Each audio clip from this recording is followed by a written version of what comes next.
Les alarmes Clément Pelletier, 197 3e avenue Ville-de-Lillet, 247-7003. Alors, ma prochaine invitée, Mme Renée Hébert, elle est agente d'information et de liaison, l'Arc-en-Ciel, volet autisme Chaudière-Appalaches.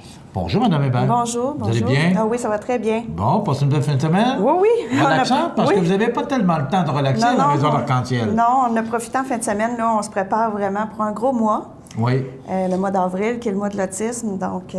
Bon, la première question qui me vient à l'esprit, Mme Hébert, c'est quoi l'autisme?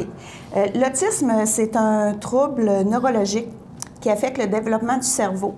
Donc, plus précisément, ça va affecter la communication, les interactions sociales et aussi les comportements qui vont être stéréotypés, des intérêts très restreints. Donc, la personne autiste va avoir de la difficulté à entrer en relation avec les autres. Qui est un peu dans son monde à lui, c'est toujours un peu la façon qu'on l'interprète. C'est ça. On interprète ça comme ça parce que, justement, c'est pas inné chez la personne autiste d'entrer en relation avec les autres. Donc, il faut lui apprendre. Mais la personne autiste a de grandes capacités. Et ce qu'il faut préciser, c'est qu'ils sont très, très intelligentes, les personnes autistes. Auparavant, on croyait que ces personnes-là avaient de la déficience intellectuelle. Aujourd'hui, on est en train de s'apercevoir que la grande, grande majorité, plus de 75 % des personnes autistes ont une intelligence tout à fait normale. C'est juste qu'ils s'en servent autrement. OK. Et comment on peut travailler ou comment on peut approcher, j'aime pas le terme approcher, mais comment on peut être en contact avec ces gens-là? Bien, en fait, la clé du succès, c'est de prendre le temps de se mettre à leur place. Parce que les personnes autistes ont vraiment une façon différente de voir, d'interagir avec l'environnement. Et dès qu'on comprend certaines choses de base, après ça, c'est beaucoup plus facile d'interagir avec eux autres. Donc, il ne faut pas essayer de forcer les choses, là, tu sais. C'est sûr que des fois, c'est très préoccupant quand on a devant nous un enfant qui ne parle pas, qui est rendu à 4, 5, 6 ans, qui ne parle pas encore. C'est très stressant pour les parents. Donc, on a tendance à vouloir mettre beaucoup d'emphase sur les interventions précoces, qui d'ailleurs sont très efficaces. Mais ce qu'il faut savoir aussi, c'est que cette personne-là va apprendre de par elle-même au fil du temps. Donc, il faut faire confiance à tous les intervenants qui sont autour de nous pour nous aider, nous outiller pour avancer là-dedans. Mais la personne autiste a vraiment beaucoup de potentiel. Donc, il faut juste prendre le temps de s'ajuster à son mode de fonctionnement. Est-ce qu'on peut dire, Mme Hébert, autiste un jour, autiste toujours? Oui. Est-ce que c'est une maladie? Une maladie. C'est pas on peut c'est un état, oui, c'est un état de fait, oui. Je pense que c'est plus simple, oui. c'est plus adéquat de dire ça qu'une maladie. Est-ce que est-ce que ça se soigne? Est-ce que... En fait, c'est sûr qu'il y a eu beaucoup de débats dernièrement là-dessus. Les régimes sans gluten, plusieurs pensent que l'autisme est causé par une déficience du système immunitaire. Dans certains cas, je dis bien certains cas, ça pourrait être possible, mais la grande, grande majorité des personnes autistes vont le demeurer toujours. Il s'agit là peut-être d'un problème de diagnostic à la base. Mais oui, autiste un jour, autiste toujours. Par contre, comme je vous disais tout à l'heure, la personne autiste n'arrêtera pas d'évoluer durant toute sa vie. Donc, elle va apprendre au fil du temps à contourner certaines problématiques, puis à évoluer comme tout le monde. Puis même, c'est pas écrit sur leur front « je suis autiste ». Hein? Souvent, on va avoir des personnes autistes, on va les côtoyer, puis on sera pas du tout, on se doutera pas du tout.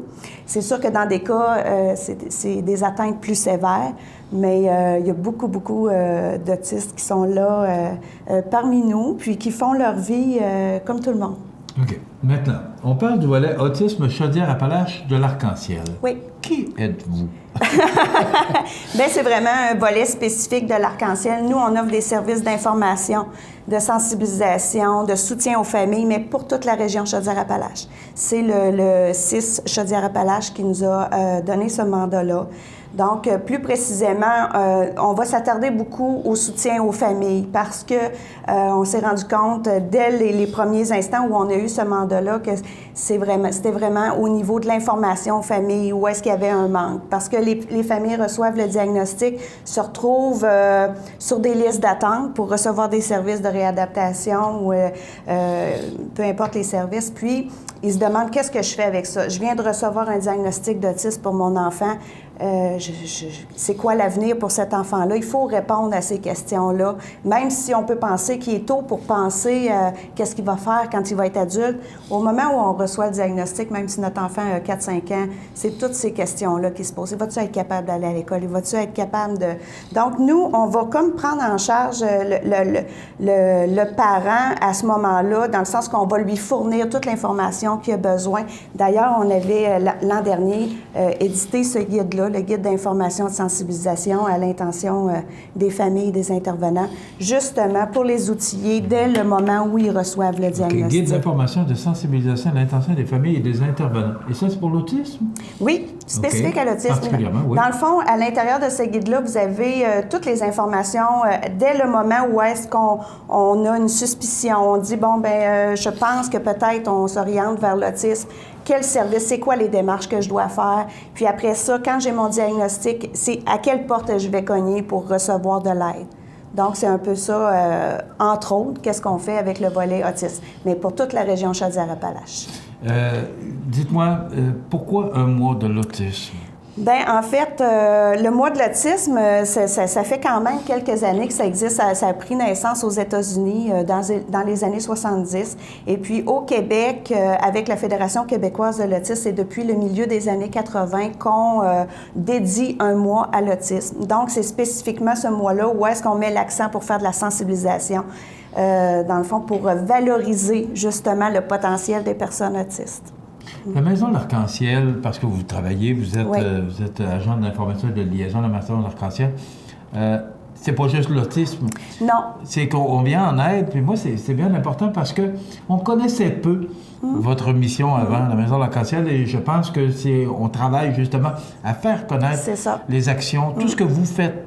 C'est quoi la Maison de l'Arc-en-Ciel, Mme Hébert? Bien, la Maison de l'Arc-en-Ciel, dans le fond, c'est un organisme, un regroupement de parents et de personnes handicapées. Et sa mission principale, c'est vraiment d'offrir du soutien aux familles qui ont un enfant handicapé, peu importe le handicap. Donc, surtout des services de répit avec la Maison de l'Arc-en-Ciel. Donc, justement, que ce soit pour l'autisme ou pour la déficience intellectuelle, dans le fond, on donne un petit moment de répit pour ces familles-là pour qu'ils puissent reprendre le flambeau parce qu'on sait que c'est constant. Hein?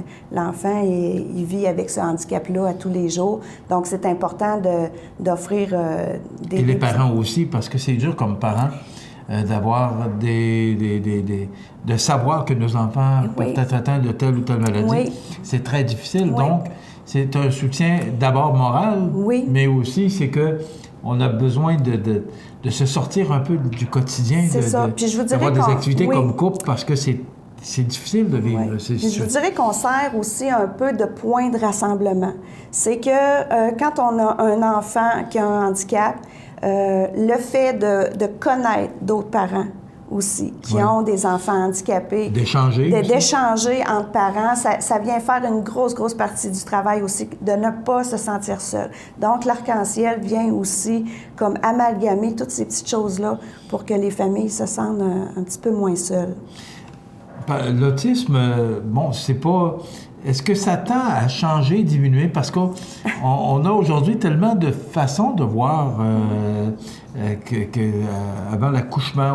Bon, est-ce que d'abord, ça arrive à l'accouchement? Comment ça... Expliquez-moi, parce que moi, j'ai besoin de comprendre un peu comment ça se passe. L'autisme, c'est un état qui est là depuis la naissance. Sauf que, comme c'est un trouble du développement neurologique, ça va se manifester un petit peu plus tard, justement, vers 1 an et demi, 2 ans. vraiment au moment où est-ce que l'enfant commence à se développer un peu plus.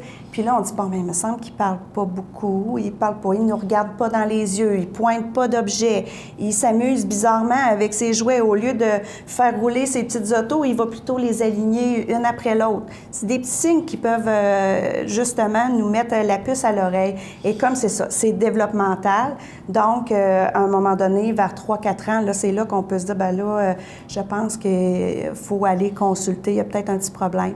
Par contre, il y a autant de formes d'autisme qu'il y a d'autistes. On dit ça, c'est ce qu'on est en train de constater. Donc, il y a certaines personnes qui vont être diagnostiquées seulement, des enfants qui vont être diagnostiqués seulement à l'entrée à l'école ou un petit peu plus tard à l'adolescence lorsque les attentes sociales vont être un petit peu plus élevées. Parce que justement, à cause des difficultés d'interaction. Est-ce qu'il y a des degrés? Il y a des degrés. Maintenant, avec les nouveaux diagnostics, parce que vous savez, auparavant, on parlait de TED, troubles envahissants du développement non spécifiés, autisme typique, syndrome d'Asperger. Maintenant, on a un seul diagnostic pour englober tous ces termes-là, qui est le trouble du spectre de l'autisme. Et puis, on va donner un degré de sévérité. Niveau 1, niveau 2, niveau 3, et un degré de sévérité aussi selon les sphères qui sont atteintes, soit la communication ou les comportements.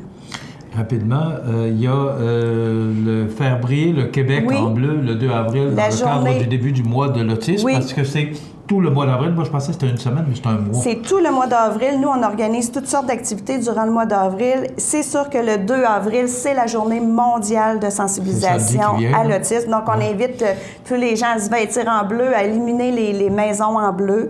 Et puis après ça, on a aussi interpellé les écoles avec des suggestions d'activités de sensibilisation au niveau primaire et secondaire.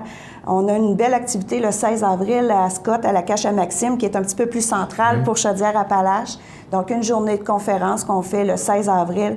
Et aussi, le 24 avril, on fait un kiosque de sensibilisation à Lévis et on va probablement tenir aussi une marche de l'autisme lors de cette journée-là. Donc, toutes sortes d'activités. Il va y avoir une campagne aussi sur Facebook.